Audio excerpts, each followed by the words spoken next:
Bom dia, pessoal. Olha, com relação ao conteúdo de ciências, na aula passada nós vimos que o átomo é a base da matéria, a célula é matéria, né? Uma pedra é matéria. Só que a pedra é um ser vivo abiótico. Bio, vida. Não tem vida.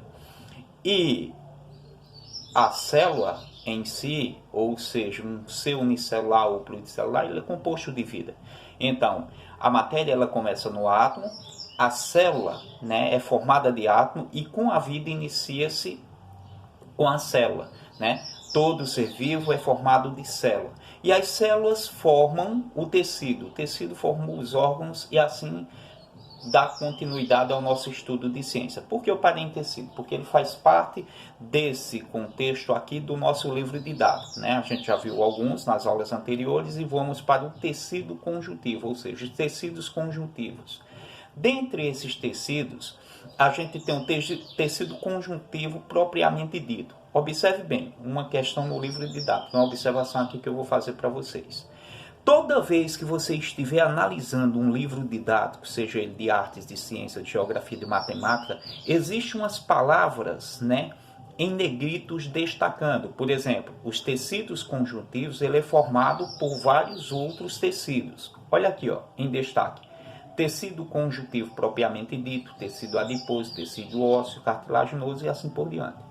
Quando nós estivermos estudando, você pode também, em seu caderno, destacar essas palavras. Elas já são organizadas nesse sentido, que é a parte em que o professor e o aluno devem focar. Tá ok? As imagens relacionadas é para estimular a percepção daquele conteúdo.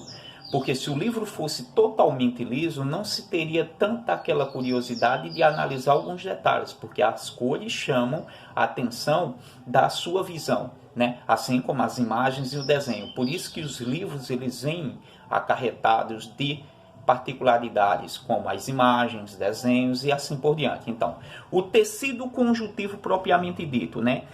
Dentre os vários tecidos, né, conjuntivo, o propriamente dito possui funções de nutrir outros tecidos e preencher, né, nesse processo. Observe bem que existe nessas particularidades desse tecido conjuntivo algumas partículas, ou seja, partes relacionadas a ele. Dentre estes aqui está o fluxo, que é um tecido com pouca fibra, né? E é grande a quantidade desses tecidos no organismo. Ele vai desde as hemácias, que é aquela lá contida no tecido sanguíneo, né? Até as fibras elásticas, essa que você, ao observar uma pessoa tocando trompete, aquele fuzileiro que toca a corneta, você vê que a bochecha ela tem essa parte de elasticidade. Ou a mulher grávida, você vê que a barriga ela estica e depois ela volta ao seu estado normal,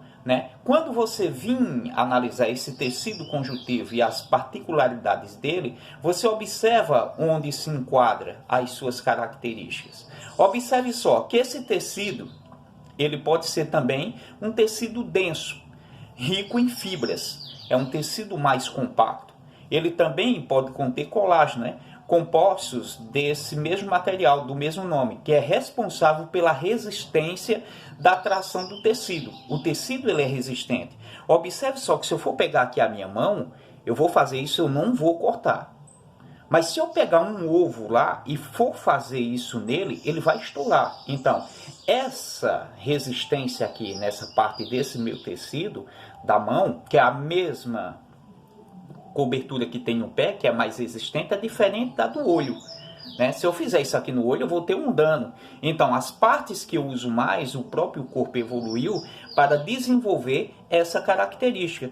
Então, essa resistência, ela está relacionada a esse termo aqui, ó, do colágeno. O elástico, quando você vir analisar a barriga, quando ela cresce com relação à gravidez, o tecido epitelial ali e as outras partes dos órgãos, elas sofrem uma elasticidade. Do mesmo jeito de um músico tocando um trompete, né? Aí, quando você vir identificar outra particularidade, né? são os retículos, ou os reticulares, né? Formam uma rede de sustentação que liga um tecido conjuntivo aos tecidos vizinhos.